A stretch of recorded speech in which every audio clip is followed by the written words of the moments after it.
नमस्कार दोस्तों, आज हम एक गंभीर विषय पर बात करेंगे, बलात्कार। ये एक ऐसा शब्द है जो डर और शर्म से भरा हुआ है, लेकिन इसे समझना बहुत जरूरी है। भारतीय दंड संहिता आईपीसी की धारा 375 बलात्कार को परिभाषित करती है और पीड़ितों को कानूनी सुरक्षा प्रदान करती है। हमारा मकसद है इस कानून को आसान भाषा में समझाना, ताकि आप अपने अधिकारों को जान सकें। याद रखें, आप अकेले नहीं हैं, कानून आपके साथ है और हम भी। ये जानना जरूरी है कि बलात्कार सिर्फ शारीरिक नहीं होता। इसमें जबरदस्ती शारीरिक संबंध बनाना, अप्राकृतिक यौन संबंध बनाना, यौन अंगों में कुछ डालना या मुंह, योनि या गुदा में लिंग डालना शामिल हो सकता है। महिला की मर्जी के बिना किया गया कोई भी यौन कार्य बलात्कार है। ये समझना भी जरूरी है कि बलात्कार सिर्फ किसी अजनबी द्वारा ही नहीं होता, यह आपके जानने वाले किसी भी व्यक्ति द्वारा किया जा सकता है।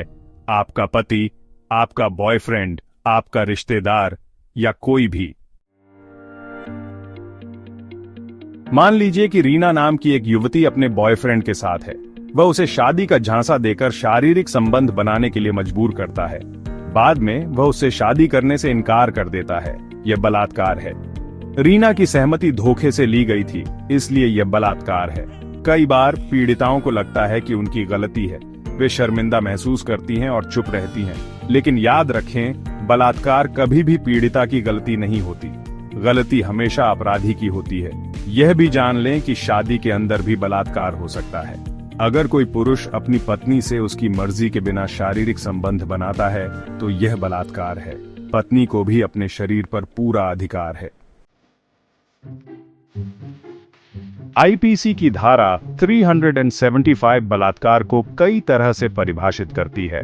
इसमें जबरदस्ती शारीरिक संबंध बनाना, यौन अंगों में उंगली या कोई चीज डालना और मुंह, योनि या गुदा में लिंग डालना शामिल है।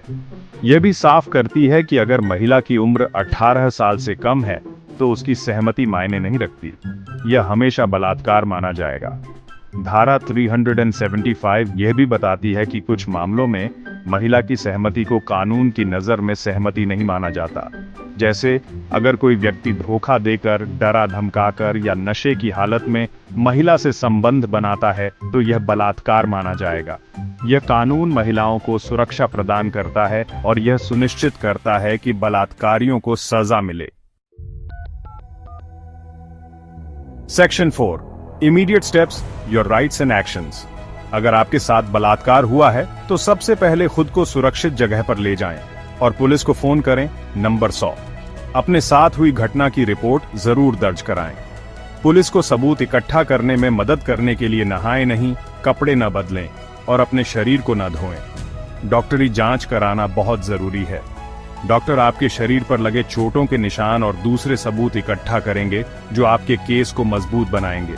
डॉक्टर आपको HIV और दूसरी यौन संचारित बीमारियों से बचाव के लिए दवाएं भी देंगे। याद रखें, आप अकेले नहीं हैं। कई NGOs और सरकारी संस्थाएं हैं जो आपको मुफ्त कानूनी सहायता, मेडिकल सहायता और काउंसलिंग प्रदान करती हैं।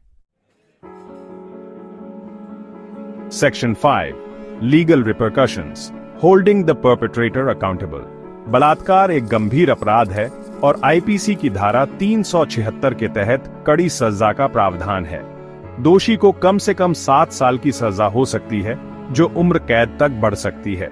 कुछ मामलों में मौत की सजा भी दी जा सकती है। यह जानना जरूरी है कि बलात्कार के मामले में समझौता करना कानूनी अपराध है। कोई भी व्यक्ति, चाहे वह पीड़िता का परिवार हो या कोई और, अपराधी को बचाने के लिए दबाव नहीं बना सकता। कानून का मकसद है अपराधी को सजा दिलाना और पीड़िता को न्याय दिलाना। Section 6, seeking justice, navigating the legal landscape. बलात्कार के मामले में न्याय पाने के लिए कानूनी प्रक्रिया लंबी और थका देने वाली हो सकती है, लेकिन हार न माने। एक वकील की मदद लें जो आपके अधिकारों के लिए लड़ेगा और आपको न्याय दिलाने में मदद करेगा। अपने केस से जुड़े सभी दस्तावेज संभाल कर रखें, जैसे FIR कॉपी, मेडिकल रिपोर्ट और गवाहों के बयान। कोर्ट में अपने बयान साफ और सटीक तरीके से दें। याद रखें, आपकी आवाज मायने रखती है। सच बोलने से न डरें। Section 7, you are not alone, support and hope for survivors. बलात्कार एक भयानक अनुभव होता है और इसका शिकार होने के बाद खुद को दोषी या शर्मिंदा महसूस करना स्वाभाविक है। लेकिन याद रखें, आप अकेले नहीं हैं। कई लोग हैं जो आपकी मदद करने के लिए तैयार हैं। अपने परिवार और दोस्तों से बात करें। उनका प्यार और सहयोग आपको इस मुश्किल समय से उबरने में मदद करेगा। आप चाहें तो किसी काउंसलर या थेरेपिस्ट से भी बात कर सकते हैं। याद रखें, आप एक योद्धा हैं। आपने जो कुछ सहा है वह आपकी गलती नहीं है। आप मजबूत हैं और आप इससे उबर जाएंगी।